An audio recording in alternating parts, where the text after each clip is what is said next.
Katie, lagi naman ako nagsasabi sa iyo ng I wanna grow old with you. As in, parang ilang gabi na palagi. Mahal kita pa ulit-ulit lang. Gusto ko ta palagi kasama. So, ganun pa rin naman. Gusto ko palaging kasama. Lagi lang ako nandyan. Paprotektahan kita. Di kita iiwan. At mahal na mahal kita. Sabihin ko, ayoko umiyak. Charot. Hindi, maraming realization last year. Tissue. Hindi, tuwalya. Charot. Hindi, like, paggabi, minsan sasabihin ko kay Katie, let's pray. Kakaiyak naman. Parang di ako matatapos magdasalita. Katie, let's pray. Pray mo naman si mama na huwag magkasakit kasi... Kasi ko, I wanna grow old with you, sabi ko. Sana hindi ako magkasakit kasi gusto ko kasama kita hanggang sa pagtanda mo. Tapos iisipin mo, ano na kaya mangyayari kay Katie pag nawala ako?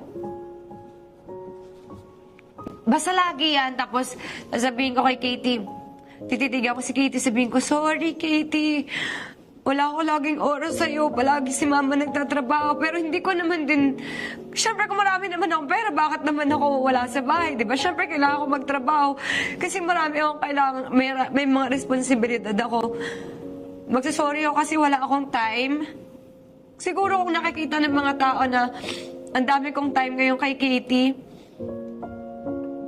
thankful ako kay God na wala akong masyadong trabaho. Natataka ako, sabi ko, first time lang nangyari sa buhay ko to na may show naman ako pero hindi ako, wala akong taping palagi. Sabi ko, ano kaya yun? Sabi ko, ba't ganun? Yung magandang nangyari doon, nagkaroon ako ng oras sa anak ko. Kasi kung bibigyan ako ni Lord ng trabaho yung uunahin ko eh. Yung totoong ako. Trabaho kasi gusto ko matapos lahat ng binabayaran ko. Pero isipin mo, ilang taon na ako nagtatrabaho, ilang taon na si Katie. Di ba hindi naman natatapos yung mga binabayaran ko, yung mga responsibilidad. Pero si Katie lumalaki. Eventually, na-realize ko, sabi ko, binigyan ako ni Lord ng oras kay Katie.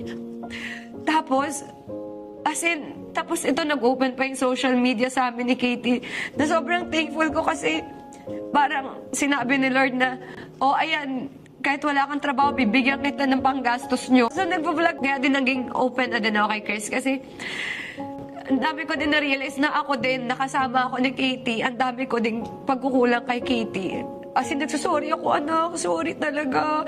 Sorry kung wala akong time. Wala akong oras sa'yo kung inuna ko yung trabaho. Pero wala rin kasi akong choice eh. Wala namang manual nung nanganak ako na, ganito maging nanay ha. Kailangan ganito. May oras ka dyan. Wala naman eh. Itong time na binigay sa akin ni Lord na wala akong trabaho, naging blessing pa. Kasi nagkaroon ako ng oras sa anak ko. So, doon nangyari lahat to. So, yun. Katie, alam mo na mahal ka namin. Sobra. We've been here since day one, and we will always be here for as long as we're here. And we just care about your happiness.